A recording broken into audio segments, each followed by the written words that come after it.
மக்களே, ஸோ நேற்று night big pass லைவ்ல நடந்தது தான் நம்ம பார்க்க போகிறோம். என்ன அப்படின்றது பார்த்தீங்கன்னா, அக்ஷயா பற்றியும் பிராவோ பற்றியும் தினேஷை பற்றியும் ஒரு டீட்டெயிலான ஒரு பொருளை பேசும் இடத்தில் உட்காந்து மாயா மற்றும் பூர்ணிமா பேசிகிட்டு இருக்காங்க. என்ன சொல்கிறாங்கன்னா, அக்ஷயா வந்து எதுவுமே ஒழுங்காக சரிப்பட்டு வரலைங்க. ஸோ அந்த பொண்ணுக்கு நேற்று அந்த ஒரு ப்ரொமோஷன் டாஸ்க் நடந்ததில்ல, அதில் கூட வந்து கரெக்டாக இந்த ஆங்கிளில் நிற்கணும், ஆடியன்ஸ் இப்படி இருக்காங்க, அதுக்கேற்ற மாதிரி நடிக்கணும்னா அது எதுவுமே தெரிய மாட்டேங்குது.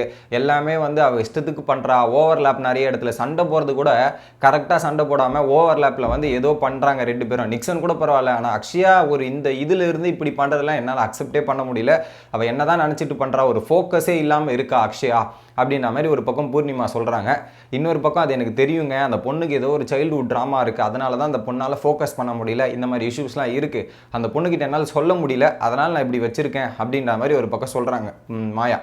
இன்னொரு பக்கம் வந்து நம்ம அன்றைக்கி டான்ஸ் ஒரு பிபி டேலண்ட் ஷோவில் கூட டான்ஸ் ஒரு நிமிஷம் ப்ராக்டிஸ் பண்ணுறதுக்கு அந்த பொண்ணு கூட போதும் எனக்கு ஆயிடுச்சு. கம்ப்ளீட்டாக நான் ஒரு மாதிரி ஆடுறேன், அவள் வேறு மாதிரி ஆடுறா, கோஆர்டினேஷனே மிஸ் ஆகிட்டு அதை எடுத்துகிட்டு வரதுக்கே நான் ரொம்ப டஃப்பாக இருந்ததுங்க அக்ஷயா அப்படின்ற மாதிரி பயங்கரமாக பேசிகிட்டு இருக்காங்க மாயா மற்றும் பூர்ணிமா. ஒரு பாயிண்ட்டுக்கு மேலே இந்த வாரம் அக்ஷயா தான் போயிடுவா அப்படின்ற மாதிரி எனக்கு தோணுதுன்ற மாதிரி பூர்ணிமா சொல்லிடுறாங்க. எனக்கும் அவள் போனால் நல்லது தாங்க, போகிறது கரெக்டாக தாங்க இருக்கும்.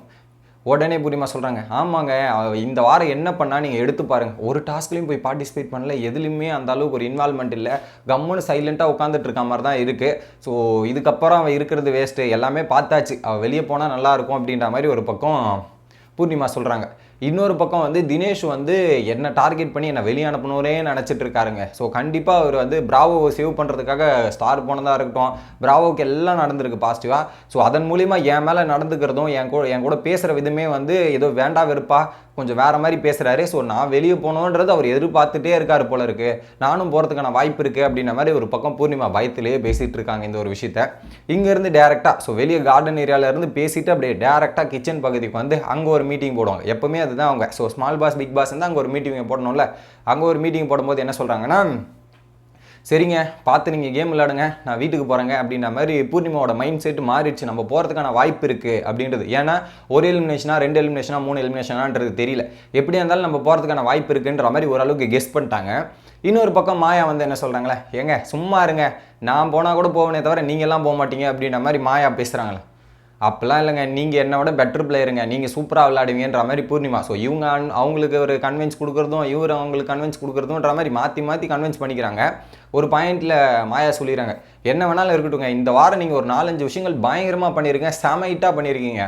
ஸோ நிக்சன் பர்த்டேக்கு நீங்கள் பண்ண ரேப் வந்து செம ஃபேமஸ் ஆகிருக்குங்க, வைரலாக இருக்கும், அந்தளவுக்கு பாடியிருக்கீங்க அப்படின்றாங்க. ரெண்டாவது சுகர் மேட்ரப்போ நீங்கள் பேசின விதங்கள் எல்லாமே பயங்கரமான பாயிண்ட்டு, அதுவும் செம ரீச் ஆகிருக்கும், வேறு லெவலாக எடுத்துருக்கும். அதுக்கப்புறம் உங்கள் ஸ்டோரி கேட்டு எத்தனை பேர் வந்து மோட்டிவேஷனலாக இருப்பாங்க, இதெல்லாம் பண்ணியிருப்பாங்க, அதே மீறி நீங்கள் வெளியே போயிருவீங்களா? இந்த வாரம் கிட்டத்தட்ட ஒரு 4-5 ஹைலைட்டான விஷயன்ற மாதிரி அடிக்கடிக்கு பாயிண்ட் மேலே பாயிண்ட் போட்டு தாக்குறாங்க ஒரு பக்கம் மாயா.